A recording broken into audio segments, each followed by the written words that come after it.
Saludos, ¿qué tal están? Bienvenidos y bienvenidas a Córdoba de cerca, una tarde más en la que diferentes invitados nos acompañarán para hablarnos de asuntos interesantes, asuntos a los que merece la pena darle difusión a fin de concienciar y también de informar sobre temas que en muchos casos son temas tabú, como el que comenzamos en la primera entrevista. Hablamos de las disfunciones sexuales que se deben a consecuencias de diferentes factores, son factores que los motivan y que muchas veces desconocemos. Hay desinformación y hay desconocimiento al respecto, y sobre este tema vamos a hablar con nuestra primera invitada. Desde la clínica El Brillante nos acompaña Fátima Maldonado. Ella es fisioterapeuta y está especializada en la rehabilitación del sistema nervioso autónomo y síntomas persistentes, y nos va a hablar concretamente de un abordaje integral sobre este tema, sobre las disfunciones sexuales. Y sin más, le voy a dar la bienvenida a nuestra invitada. Encantada de recibirla, Fátima Maldonado, un placer. Encantada de estar aquí otra vez contigo, Miriam. Gracias por acogerme. Como siempre, y hoy un tema muy interesante que, sí, como decía, ¿no? es un tema tabú, un tema que preocupa a la población y que quizá hay cierto, no sé si miedo, pero sí que se trata con mucho tacto, ¿no? Con mucha delicadeza e incluso con vergüenza en muchos casos. Vamos a comenzar hablando primero para conocer qué son las disfunciones sexuales.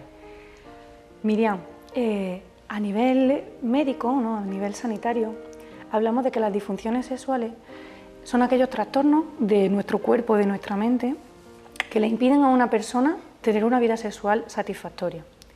Y recalco esto de satisfactoria porque lo que nosotros vemos en consulta es que las disfunciones sexuales a una persona le afectan más allá del ámbito de la salud física. Realmente intentamos abordar esto desde un punto de vista integral porque cuando hablamos de satisfacción, satisfacción significa que yo cubro una necesidad o un deseo, ¿no? Que tengo. ¿Qué necesidades tenemos en la sexualidad? ¿Qué aspectos de nuestra sexualidad necesitamos cubrir? Pues que somos personas que vamos mucho más allá de nuestro cuerpo, ¿no? De nuestra mente. Entonces aquí a mí me gusta hablar de los componentes de nuestra sexualidad. O sea, yo tengo un componente físico que me permite expresar lo que yo siento, lo que yo quiero transmitirte, y que también me permite sentir. Claro, ahí entra el papel, ¿no? Tiene un papel importante el sistema nervioso, porque al final, como decía, las disfunciones, las relaciones sexuales van mucho más allá del contacto físico, sino que te activan muchas terminaciones nerviosas, ¿no? Claro, pero para mí todo esto, o sea, el sistema nervioso autónomo al final es el que conecta nuestro cuerpo con nuestra mente. Y como te decía, al final la sexualidad, aparte del cuerpo, tiene esa parte de la mente por la que yo conecto con una persona, por la que yo establezco una relación, me vinculo, pero también tiene un componente que es más trascendental, que es más de nuestro pensamiento, las creencias que yo tengo, cómo me han educado, cómo yo me conecto con lo que es algo más trascendental a mí, ¿no? Mucha gente habla pues, de vivir conectado al amor infinito, a Dios. Cada uno tiene su espiritualidad. Hay gente que la trabaja, hay gente que no, pero todo esto hay que tenerlo en cuenta, porque según cuáles sean mis creencias y mi espiritualidad en este sentido, yo construyo mis relaciones de una manera u otra y les doy un valor o les doy otro. Vamos a seguir hablando porque es un tema muy interesante. Sí. Con lo que acabas de comentar, en ese sentido, ¿por qué es tan importante hablar hoy aquí de las disfunciones sexuales? Mira, nos encontramos hoy día con tres factores principales. Uno es la cantidad de personas que padecen este tipo de trastornos y que en muchas ocasiones o no lo saben o no piden ayuda. Hay un estudio de la Universidad Puerta del Hierro, del Hospital Universitario Puerta del Hierro de Madrid, que nos dice en 2022 que 1 de cada 5 varones mayores de edad, 1 de cada 5, en 2022 padecía disfunción eréctil, que es uno de los distintos trastornos sexuales que hay. Este mismo estudio nos transpone a 2025 y nos plantea que en 2025 la cantidad de varones mayores de edad que va a padecer esta disfunción es equivalente a 10 veces la población de Nueva Delhi. O sea, Nueva Delhi tiene 32 millones de habitantes. Van a ser 322 millones de hombres en el mundo los que van a padecer disfunción sexual en 2025. Lo que se prevé es una cifra alarmante. Y en segundo lugar, o sea, el segundo lugar es la proyección, ¿no? La evolución que está teniendo este problema. Y en tercer lugar, que hay una altísima desinformación, hay muy poca educación al respecto, muy poco conocimiento y mucho tabú. Y entonces necesitamos informar a la población para que tengan herramientas para prevenir y para poder tratar en el momento en el que esto aparece. Es cierto que hay desinformación y que, por ejemplo, la información debería empezar en los centros educativos y la información que se da en muchos casos, por no decir la mayoría de las ocasiones, es escasa y se limita pues, al tema sexual, ¿no? Y como bien ha comentado Fátima, la sexualidad va mucho más allá. Ha comentado tema tabú y es que hay otros aspectos de los que tampoco se habla con claridad en la población, ¿no? No sé si vergüenza o... Bueno, realmente ahí yo diría que el tabú viene principalmente por esta falta de educación integral sobre la sexualidad. Tú lo comentabas, hablabas de los centros educativos. Para mí la primera educación sexual es la que tenemos que tener los adultos y es la que tenemos que referir a nuestros pequeños, o sea, a los que somos los adultos de referencia de alguien, que puede ser un alumno, que puede ser sobre todo nuestro hijo, que puede ser lo que nos encontramos, cómo nosotros nos comportamos a este respecto, cómo educamos. Y al final esa falta de educación se transmite de distintas formas. Por un lado, no nos han enseñado a comunicarnos en la pareja, a mostrar nuestra vulnerabilidad, y si aparece un problema y yo no hablo de ese problema y no pido ayuda, eso se enquista, eso daña la relación y genera heridas. Por otro lado, esa falta de educación lo que nos supone también es que yo no sé identificar si lo que me está pasando es un problema de salud o no. Entonces, hay veces que no lo identifico, no lo abordo, y otras veces no es un problema de salud y me agobio. Claro. ¿Por qué? Porque tenemos unos referentes en sexualidad que no son reales. O sea, cada vez vivimos en una era digital. Entonces, estamos expuestos a unos modelos de comportamiento y a unos modelos de cómo debe ser la sexualidad que lo absorbemos a través de todo el tiempo que estamos conectados a redes sociales, la industria pornográfica, la industria del marketing, todo esto que no se habla porque es muy tabú, pero está en un crecimiento exponencial. Y estas industrias saben cómo funciona nuestra mente. O sea, la satisfacción en el cuerpo se mide por los niveles de dopamina. La dopamina es una hormona que nos hace sentir placer. Y estas industrias saben que tú, si exprimes esta hormona, mientras más la exprimes, más cantidad, más estímulo necesita tu organismo para producir esa hormona y sentir el mismo nivel de placer. Entonces, estas industrias saben que mientras yo más doy, la persona va a necesitar más insatisfecha se siente, claro, y busco más y genero esa adicción. No les importa nuestro bienestar, lo que les importa es que consumamos. Y al final, ¿qué ocurre?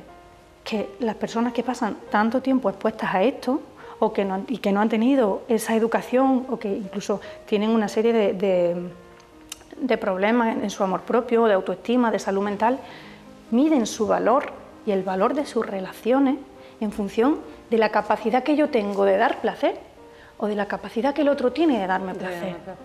Y claro, es que le quita todo el valor a mi sexualidad y a cómo yo construyo mis relaciones, porque es que eso es irreal. Es cierto que como bien decías, ¿no?, tanto en redes sociales como en el mundo de la pornografía y todo, te venden un mundo que dices tú, vale, esto ahora llévatelo a la realidad, nunca vamos a estar contentos, nunca vamos a estar satisfechos, y si tenemos un problema de disfunción en ese sentido, entonces ya no valgo como persona, por decirlo de alguna manera, ¿no? Sí, total. Y muchas veces, como bien decías, que ahora hablaremos de los factores que pueden motivar las disfunciones sexuales, en muchos casos no es solamente algo de salud, sino que puede ser algo mental, algo de nuestro sistema nervioso que afecte, pero ahí como experta te lo voy a dejar a ti para que seas tú quien nos lo expliques.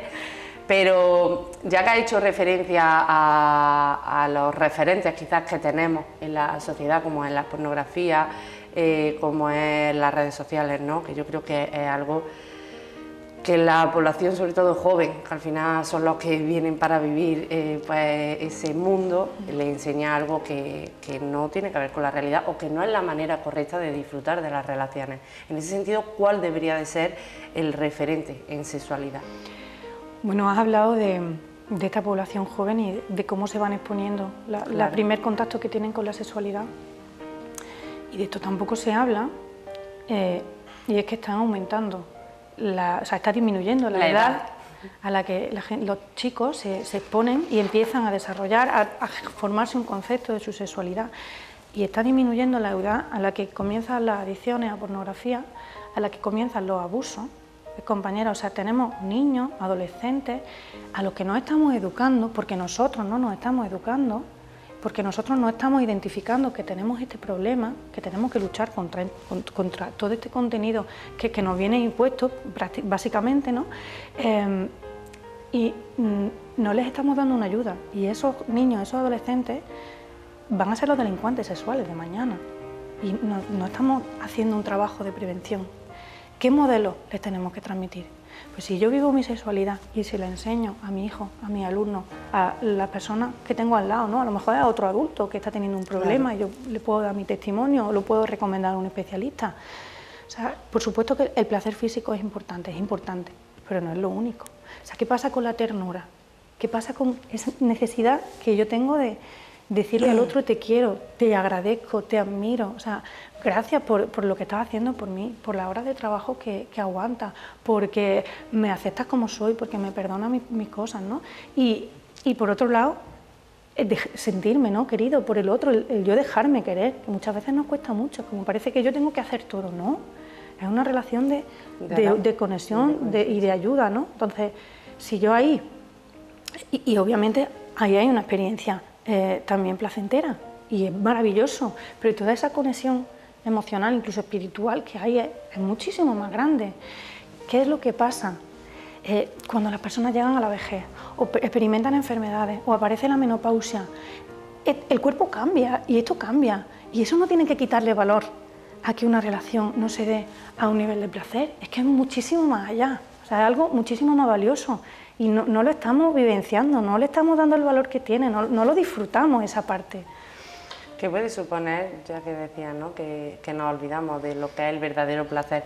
Y yo creo que has hecho mención a la ternura, al sentirte querido, al mostrarte a la otra persona también, que muchas veces es como tenemos un caparazón y soy incapaz de mostrar mis sentimientos y ya está, y yo te doy esto y podemos dar mucho más. Algo que genera lo que quizás puede activar una relación sexual, ¿no?, que es el morbo. El morbo va mucho más allá del te como con la mirada por lo que eres como con tu físico.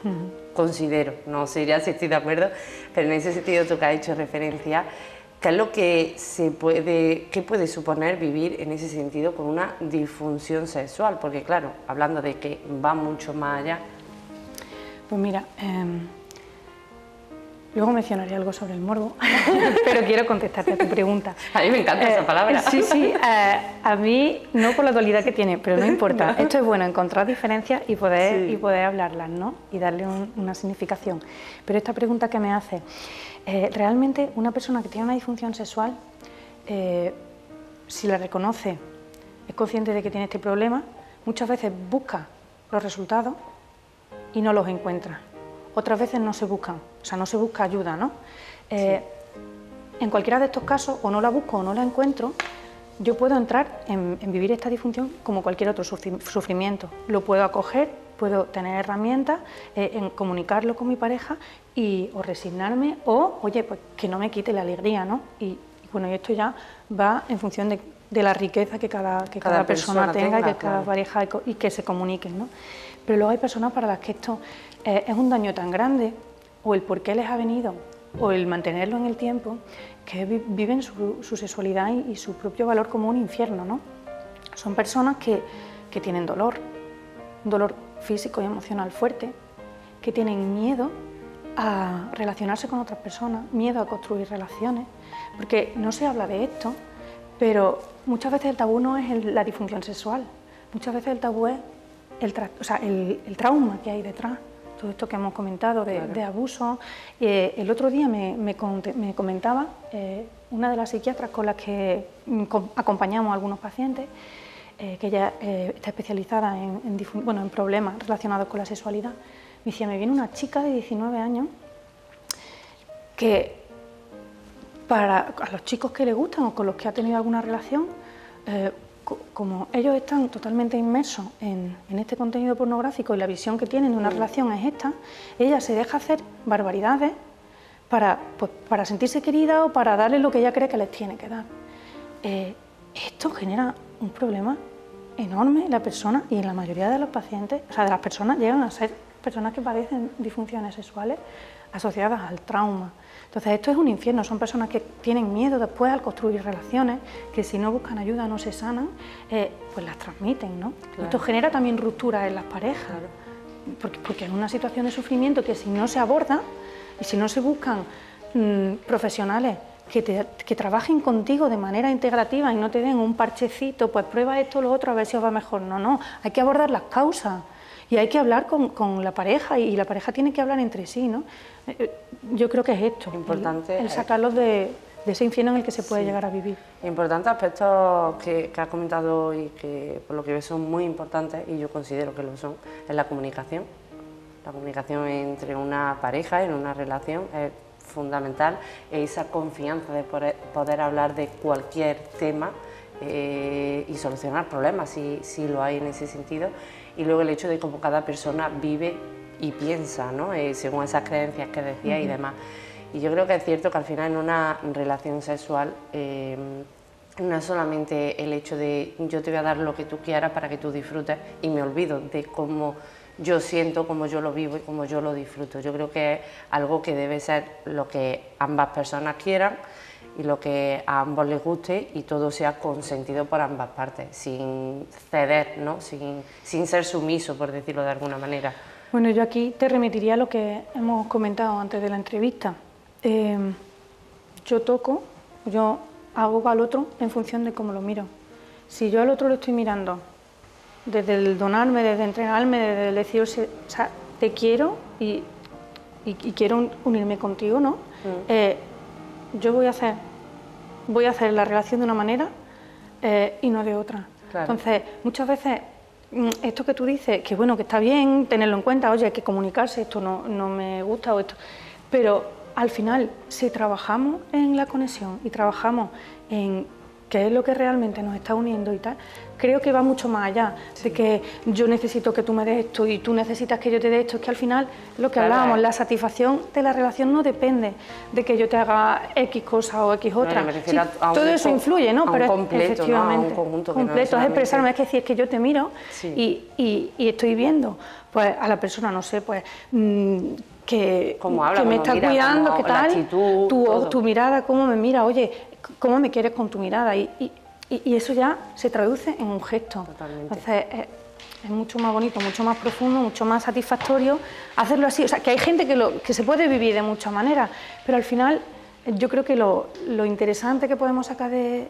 esto es que todos queramos siempre mejorar nuestra relación, empezando por nosotros mismos. Hay que mirar no con los ojos, sino con el alma, ¿no? El hecho de más profundamente, lo superficial lo vemos todos, eso es fácil verlo, lo difícil es ver lo que es en el interior, ¿no? Y creo que es lo que hace atractivo y lo que despierta el interés de las personas. ¿Qué lleva a una disfunción sexual y cómo se trata en este sentido? Pues en general tenemos tres causas, lo podemos clasificar. Por un lado, causa física, que yo aquí me remito a una lesión por una cirugía, por un desgarro en un parto, porque pues, he tenido una caída y me he dado un golpe en el coxis. Y esto lo aborda el ginecólogo, en casos más complejos el traumatólogo y demás, ¿no? Pero sobre todo el ginecólogo en la mujer y el andrólogo en el varón, o enfermedades incluso que pueda haber, infecciones hormonales del sistema vascular. Por otro lado tenemos las disfunciones de origen psicoemocional, es decir, pues todo esto que hemos estado hablando del trauma, de la falta de comunicación, de problemas de yo conmigo mismo, ¿no? De amor propio, de algún tipo de dificultad a la hora de gestionar la emoción, problemas de impulsividad, todo esto que hablábamos, ¿no? De lo que puede traer.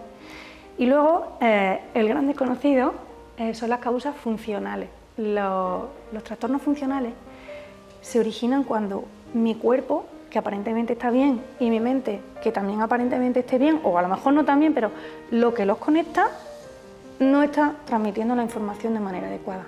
Y aquí entra el sistema nervioso autónomo. Y esto pues se trata una consulta de rehabilitación del sistema nervioso autónomo. En ese sentido, la sexualidad vista desde el sistema nervioso autónomo, ¿cómo se ve?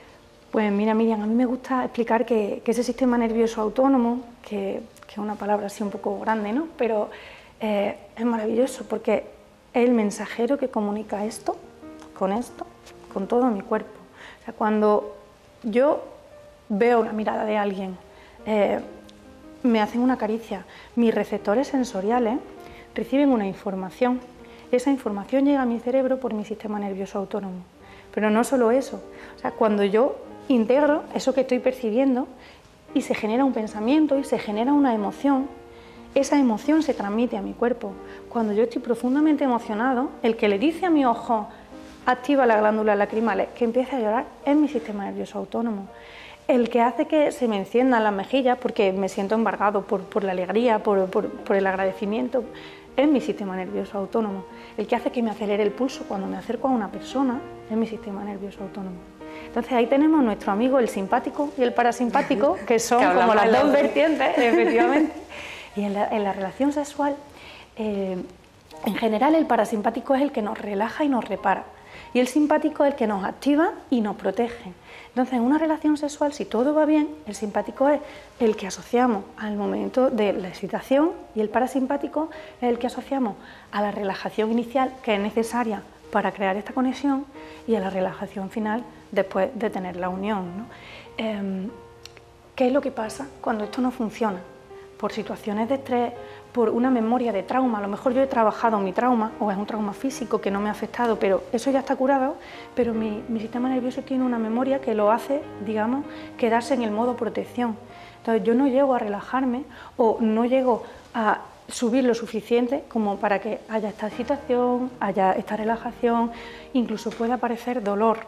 Claro. Tenga causa o no tenga causa, digamos, orgánica, no tiene por qué haber una lesión para que haya dolor. Ahí tenemos los casos de vaginismo, algunos casos de dolor pélvico crónico.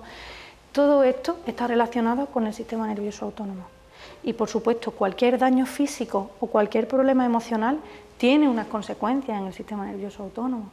Por todo lo que hemos agravar, ¿no? Efectivamente, pueden perpetuar esa disfunción. Como te decía, a lo mejor tratamos la parte emocional, tratamos la parte física, pero el cuerpo se queda desconectado. Y aquí viene cuando la paciente o el paciente te dicen, es que yo veo a mi mujer, veo a mi marido, veo a mi pareja y yo me emociono, pero esa emoción yo no la siento en mi cuerpo y no tengo líbido, no tengo deseo y no llego a lubricar o tengo una disfunción eréctil en la relación y no tengo ningún problema. ¿Qué es lo que está pasando? Pues ese sistema que comunica no está comunicando adecuadamente y hay que ayudarlo. En ese sentido, para eso, en este caso eres especialista, ¿no?, en rehabilitar lo que es ese sistema y rehabilitando el sistema nervioso autónomo se podrían solucionar ese tipo de problemas, pero algo que sea permanente, ¿no? O sea, aquí ya entramos también en los diferentes tipos que nos podemos encontrar de disfunción eréctil, que como decíamos al final, ya sea algo, como tú decías, físico, ¿no?, de que haya un problema a nivel de salud, pero agrava, afecta al sistema nervioso, lo cual agrava esa situación. Realmente yo aquí no entro tanto en el tipo de disfunción, o sea, el pronóstico no depende del tipo de disfunción, sino de la causa y de lo que la está manteniendo.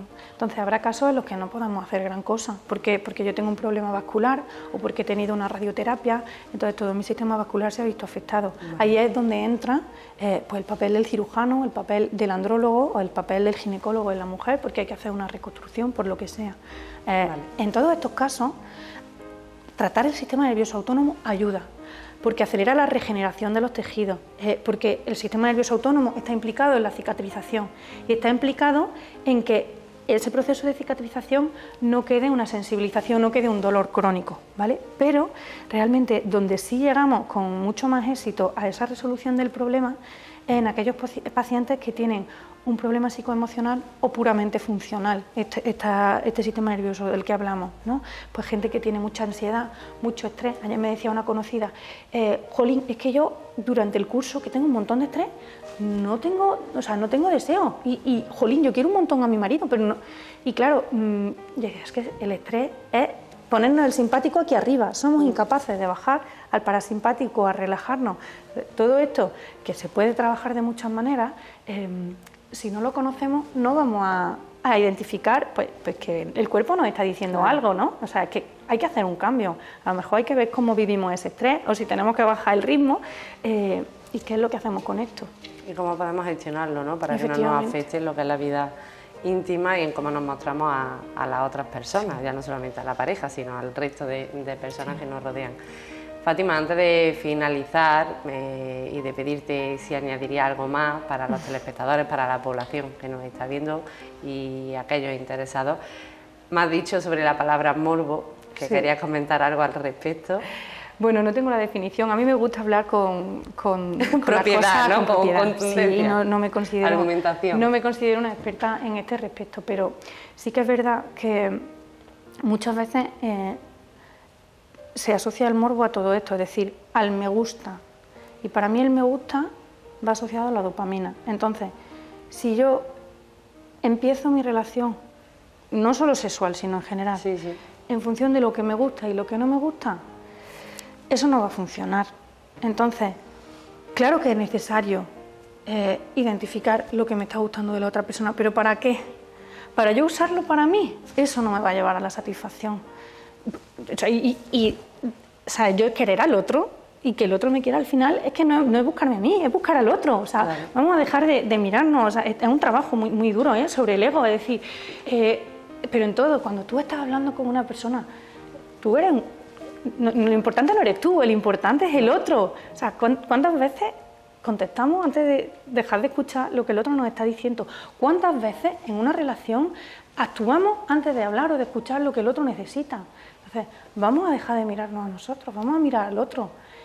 Y si yo he comunicado al otro lo que deseo y estoy trabajando con mi pareja, el crecer juntos, el otro también va a querer mirarme a mí, ¿no? Entonces, si lo hago desde la exigencia, al final eso se convierte en un conflicto. No vamos a decir, oye, yo quiero quererte mejor, tú quieres quererme mejor. Y si no es así, a lo mejor esto no funciona.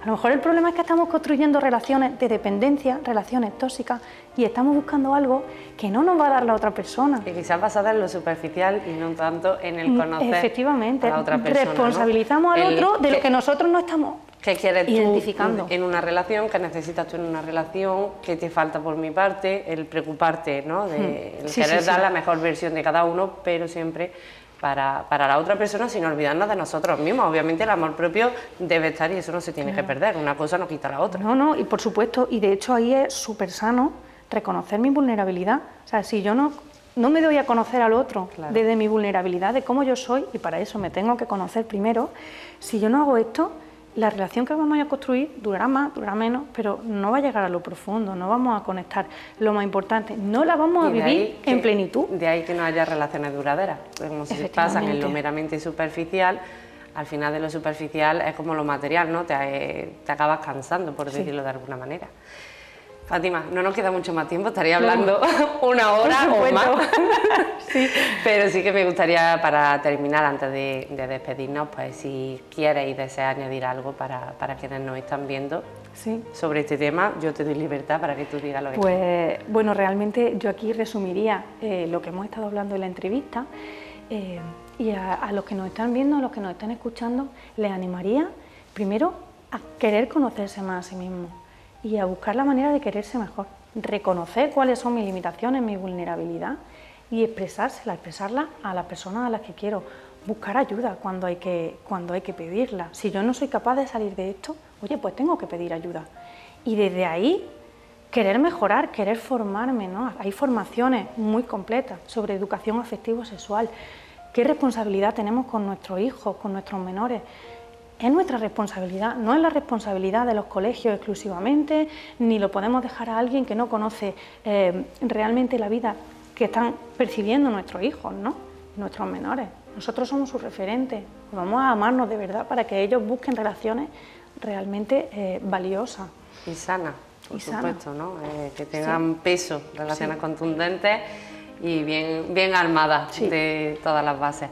Me ha gustado lo último que has dicho y es cierto que al final los pequeños tienen como referente a los papás, entonces la manera en que esos papás vivan su relación y la manifiesten al resto mostrando siempre el respeto y demás, es lo que el pequeño va a ver, y así pues irá disfrutando también de esa vida cuando vaya conociendo el mundo de la sexualidad. Fátima, un placer, de verdad, mil gracias. Igualmente, por habernos concedido esta entrevista, y bueno, me gustaría seguir hablando, así que te esperaré por aquí para profundizar un poquito más en este tema, Cuando que quiera. creo que es muy interesante, y sobre todo informar a la población. Muchísimas gracias, Miriam, encantada. Igualmente, muchas gracias. Nosotros les dejamos con el siguiente espacio.